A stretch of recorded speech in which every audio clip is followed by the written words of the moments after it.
நம்ப வேண்டும். ஏன்னா சத்குரு ஒன்றும் மறைய போவதில்லை.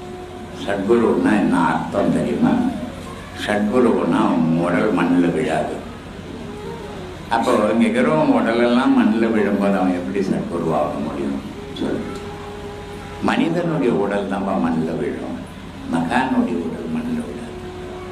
பல மகான்கள் இந்த ஆன்மாவை பதப்படுத்தி இந்த மக்களுக்காக வாழ்ந்துருக்கிறாங்க. இதை உணர்ந்தவங்களாக மட்டும்தான் உணர முடியும், எல்லாராலையும் உணர்ந்துட முடியாது.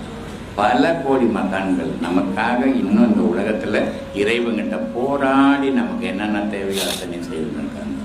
ஆனால் அது எல்லாராலையும் உணர முடியாது. ஆனால் சும்மானா என்னுடைய தகுதி இல்லாத எனக்கு நான் சித்தரு, புத்தரு, மகானு, சத்குரு இதையெல்லாம் என்ன பண்ண போகிறோம் அத்தனை பேர் வச்சுக்கின்னு. ராமகிருஷ்ண பரமஹம்சர் ரொம்ப அழகாக ஒரு கதை சொல்லுவார்.